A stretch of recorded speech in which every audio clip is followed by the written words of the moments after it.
The following podcast is a W2M Network original production. Visit W2Mnet.com for all of our other great podcasts, plus news, reviews, articles, and opinions from the worlds of wrestling, video games, football, and entertainment. Hello, everyone, and welcome to Wrestling to the Max's 205 Live review. Of course, I am not Sean Garmer, who is usually in the spot. I'm Paul Leazar. With me, however, as usual, is Mr. Harry Broadhurst.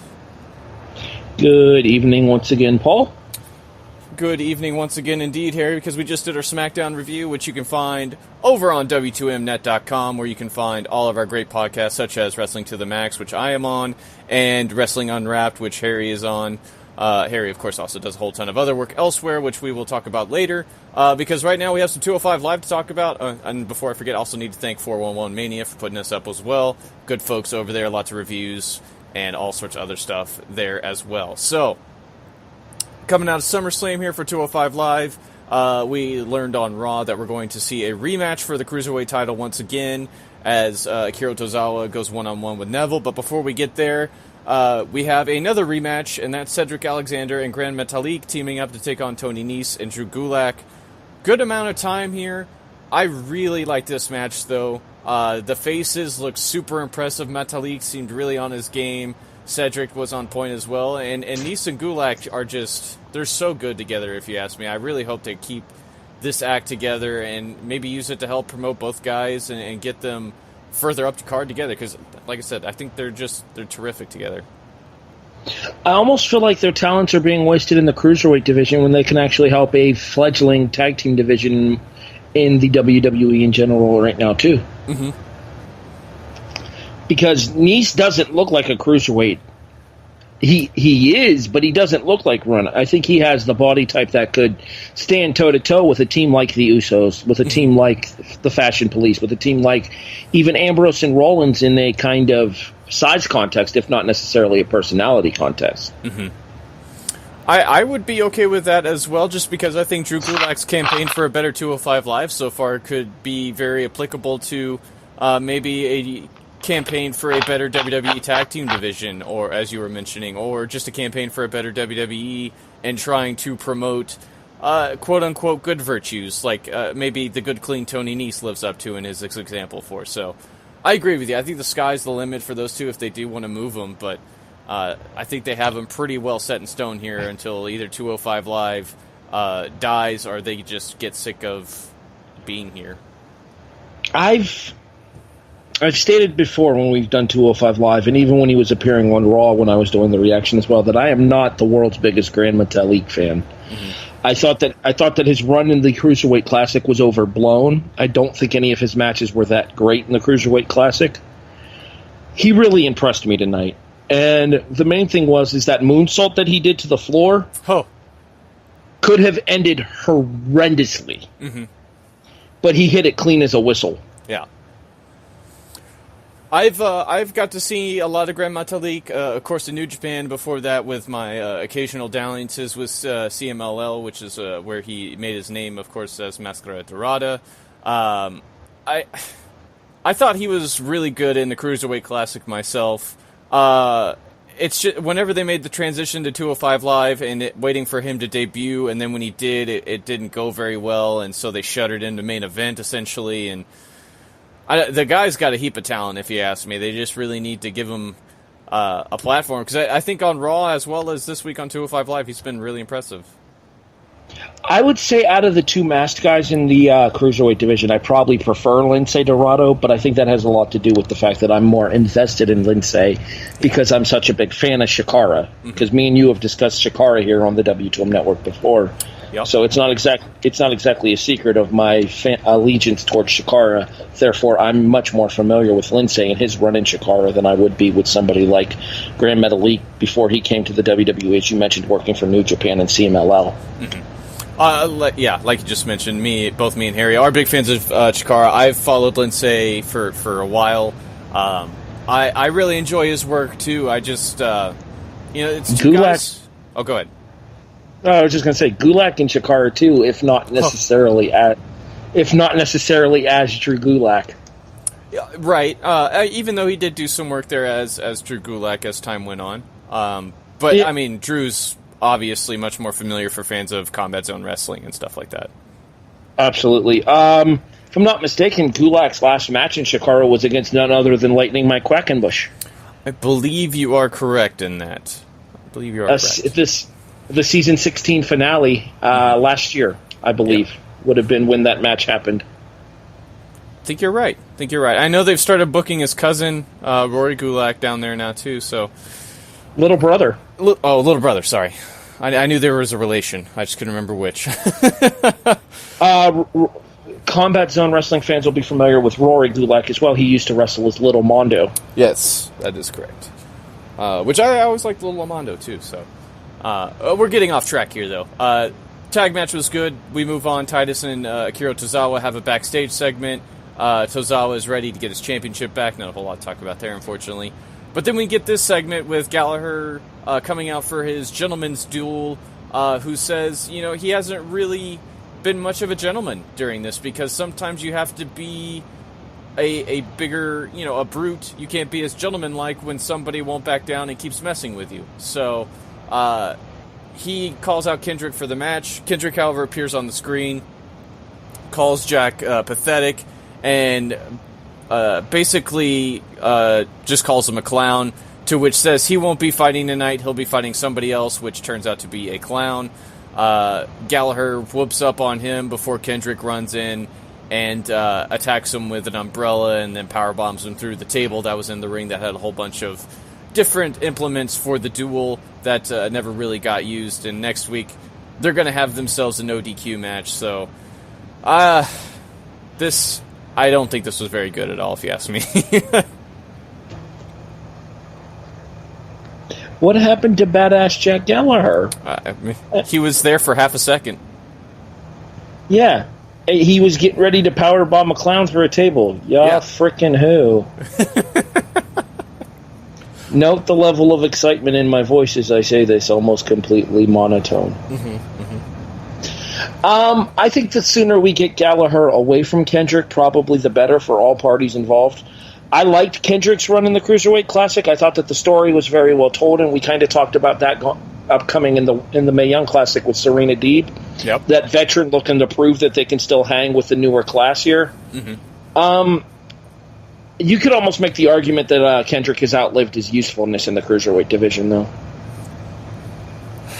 because none of his matches recently have been that great, and none of his storylines recently have provided any moments that are super compelling either.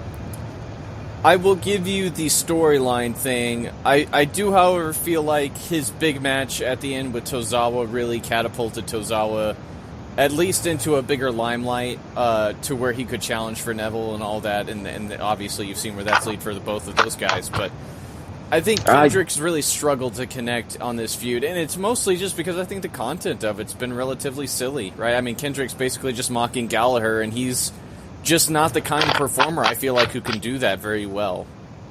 Well, at least this wasn't another fun with Photoshop segment, as we've talked about in the past here. Yes. It was not that, thank God. It just is a segment that literally had a clown, so I guess take away from that what you Interestingly enough, Paul, that clown, member of WWE Creative. You think he wrote this segment just to get himself on TV? Well, that's how, what's his name? Dave Kapoor got on television as Ranjin Singh. Singh, yeah. Very true. Screw it, why not? Why not? I'll take a table bump, sure. It did at least give me the added satisfaction before Gallagher, before he got attacked, at least when he was about to powerbomb him, to scream, "You're gonna die, clown," pretty loudly, so thank you, WWE, for that. That clown was not. Moving on. It's true. We get some highlights to show off TJP's attack on, TJP's interference that led to Daivari beating Rich Swann last week. TJP and Swann have some interaction backstage where TJP reveals that he injured his knee when during his match where he previously beat Rich Swann, and says, "You know what? If you can if you can beat Daivari, then maybe this competition will be, I don't know, sort of settled. This was kind of hard for me to follow, if you ask me, just because they weren't super strong, at least in trying to deliver the message. Yeah, not Gallagher. Perkins and Swan shine in the ring. Mm-hmm. Their personalities are... Swan has a personality, but it doesn't come across on a microphone, if that makes sense. I think you're right there. Swan is somebody that people can get behind because of how charismatic he is. Unfortunately, that charisma that Swan has doesn't necessarily translate into good promos. Mm-hmm, mm-hmm. It's more of a innate ringside charisma that he has, the ability to... His dance moves, obviously, the personality that he shows inside of the ring, just as I was saying, none of it translates to his microphone segments. Mm-hmm. The biggest knock on TJ Perkins has always been the dude cannot cut a promo. Yep. There has never been any argument against how good TJ was in the ring. TJ's been a phenomenal technician since he broke into the business back in the mid to late 2000s. Mm-hmm. Going all the way back to his days as Puma in Pro Wrestling Guerrilla. Also, the New Japan Dojo. Yes, where he trained at the same time as SmackDown general manager Daniel Bryan. Mm-hmm. So the knock on TJ has never been his in-ring abilities. It's always been his microphone abilities because he has none. Right. Now, granted, condescending douche TJ is a little bit better than plucky babyface TJ, mm-hmm. but it's almost 6 of one, half a dozen of the other in the long run when it comes to promo ability. Right. And I think TJ is... Oh, God, excuse me. Works so much better as a heel. So much better as a heel. So I think they have him on the right track here. It's just I don't think the content really was here for this to be anything than whatever mess they were trying to settle here. But can Drew Gulak be TJ's manager? Or you could just well, why not? Why not? I really wish they would get behind that campaign for a bit of 205 Live some more. So. We'll just have to wait and see, but we have this wonderful main event to talk about where Neville defends Cruiserweight title against Tozawa. Probably the best match these two have had against each other. I don't feel like that's going too far. Very, very solid. I felt like it's back and forth. There were times where it felt like Tozawa might win, which I greatly appreciated, but Neville ends up locking in the Rings of Saturn after just basically murdering Tozawa, he misses the senton, but he just absolutely destroys Tozawa before that. You notice Neville had to resort to the high-flying tactics against Tozawa here as well to help put him away. The flipping dive to the outside where he basically lands on Tozawa's bad shoulder, and that kind of sets the tone for the rest of the contest. Mm-hmm. So, yeah, I have no complaints about this match. I was thoroughly entertained. I really enjoyed it. I would say it's at least as good as their match on Raw last week, and maybe even a little bit better because of the fact that they had more time and they had more focus, and they had the commentary team that actually gave a crap about them. Yes, that is very helpful. Because traditionally, when the cruiserweight matches are on Raw, they're used as talking points for what's going to happen later on in the show. Very true. See what happened last night during the 8-man tag match, that if you weren't paying really close attention, you don't know what the hell happened. Very, very true. So after Neville retains here, he runs Tozawa down for his attempt at trying to be champion and at trying to dethrone him. He he's about to start praising himself and going his usual king rant, but here comes Enzo You're soft, Amore. you're sloppy. Yes. They call you Poppy. Enzo does his usual stuff, and Neville basically doesn't even acknowledge him. Doesn't even talk to him. He just walks away while Enzo's doing his stuff, which I thought was perfect. So they have somebody that fans at least care about now on 205 Live, possibly challenging Neville here in the long run. How talented do you think Neville is? Because if he can pull Enzo to something great, then this guy deserves so much more. Evil Neville has been one of the best things on Raw over the course of the last calendar year. Mm-hmm. So I don't think there's anything that Neville isn't capable of. The question of this is how motivated is Enzo going to be? Because you have to question whether Enzo is going to view this as a second chance being moved to the Cruiserweight division, or if he's going to look at it as a demotion being moved to 205 Live.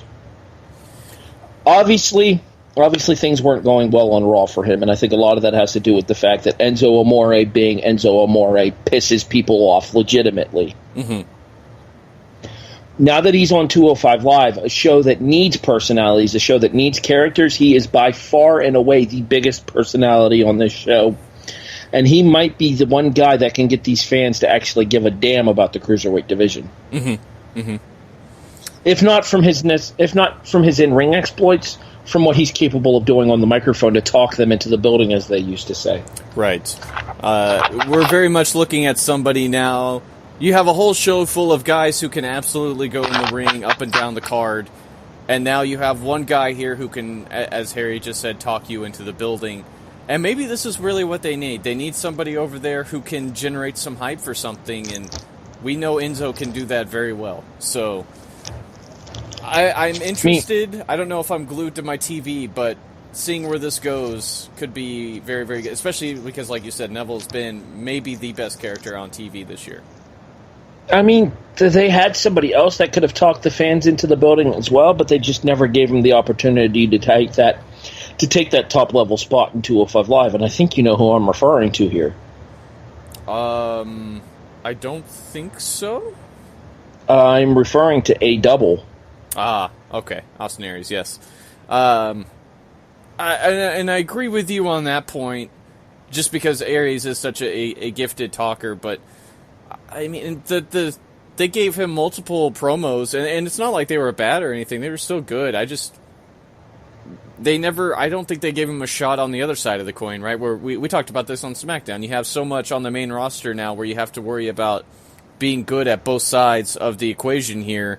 And while he's very good at both, they never treated him as a super serious... Well, I shouldn't say that. They never gave him what they gave Tozawa, if you ask me. No, they kind of shunted his growth for 205 Live when they had him lose 3 straight matches to Neville. I mean, realistically speaking, where was there for Aries to go from there? He had already been defeated 3 times by the champion. What was the point for him in staying around, in my opinion? I understand why he asked for his release, because I think that he feels like there are better opportunities for him elsewhere, and he's probably right when it comes to promotions like GFW, where he's a former heavyweight champion, and Ring of Honor, where he's a former heavyweight champion. Yeah. I absolutely agree, and there's so much growth opportunity in at least ROH that I can see right now, because you know the whole New Japan relationship, obviously, and it's not like GFW doesn't have those relationships overseas either. But I feel like GFW's almost have been there, done that for them, because as much as they say they're different, they stay the same. Whereas Ring of Honor might have some better opportunities for him. Plus, I mean, they could really use a veteran there too. So. The other thing with Ring of Honor, too, is the fact that Ring of Honor is starting to expand again, with Sinclair buying more and more of the CW channels, the My Network television channels, those kind of B-market stations into markets in order to get penetration into those markets there, and having their product in front of more eyes and having somebody that's a recognizable face on their product, such as an Austin Aries, is going to do nothing but benefit them. Too true. So, I mean, that's pretty much all of 205 Live. That main event's great. I mean, all the wrestling on this show was wonderful. So, if you have an extra hour, I would definitely recommend you go watch it. But it's plug time, Harry. So, what you gonna plug? And I lost you, unfortunately. Oh, this happened in SmackDown. Now it's happening here too. So, I'll plug at least my stuff. We did. Oh, there's Harry. Yeah, I'm here. Dude, you would not believe the hassle I am having with my internet tonight. I could, because this isn't the first time it's happened.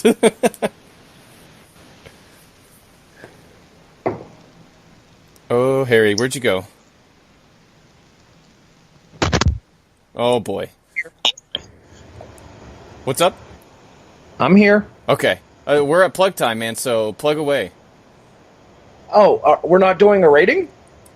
Me and Sean didn't used to rate this. We just talk and done. But if you want to rate it, let's go ahead and rate it. Go for it. I'd probably put it around the same score I gave SmackDown, around a 7.5. I think the wrestling inside of the ring was much better than a 7.5, but I think that Gallagher-Kendrick segment drags it down.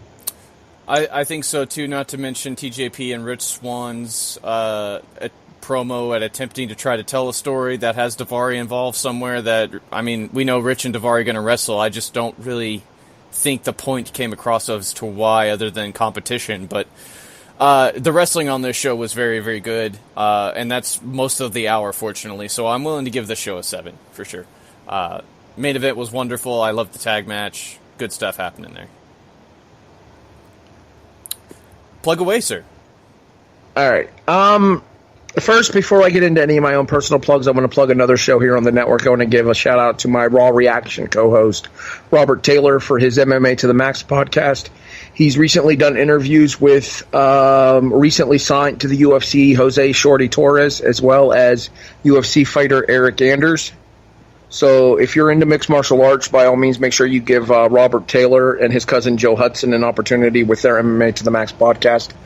In addition, you can find myself and Sean traditionally here on the SmackDown and 205 Live reviews. I want to thank Paul for sitting in this week, so that way we could actually get a podcast out for you guys. And then myself and Patrick Ketza co-host Wrestling Unwrapped on Sunday nights. This particular Sunday night's episode, we are going to be working on catching up a little bit because the show that we were supposed to do on August 13th, I was out of town for. I went to visit my sister and my brother-in-law out of state. So we're going to record a pair of shows this particular Sunday night here. We're going to have, excuse me, Road Wild 1998, and then we're going to finish off our August 1998 pay-per-view coverage by handling the Highway to Hell SummerSlam of 1998 as well. So look out for those either late this week or early next week here on the W2M network. Yeah, and of course, myself, Patrick, and Harry, we did our first episode of our Mae Young Classic coverage on Sunday, which you can find on W2Mnet.com as well, where we go over and make predictions for the first round, as well as talk about all of the women participating in the tournament, and some more witty banter as well, if you're into that. Plus myself, I'm on Wrestling to the Max every week with Sean Garmer and Gary Vaughn. Episodes every Monday and Thursdays when we record, but they're waiting for you there Tuesday and Friday on the download. And of course, we review Raw and SmackDown and NXT and basically everything WWE does, plus a whole lot of other stuff. So lots of great content out there for you, and we want to thank you guys for listening in with us once again. And you guys have a great night. Make sure you watch Lucha Underground this week, people. Yes, make sure you watch Lucha Underground this week. It's been awesome. The following podcast is a W2M Network original production. Visit W2Mnet.com for all of our other great podcasts, plus news, reviews, articles, and opinions from the worlds of wrestling, video games, football, and entertainment.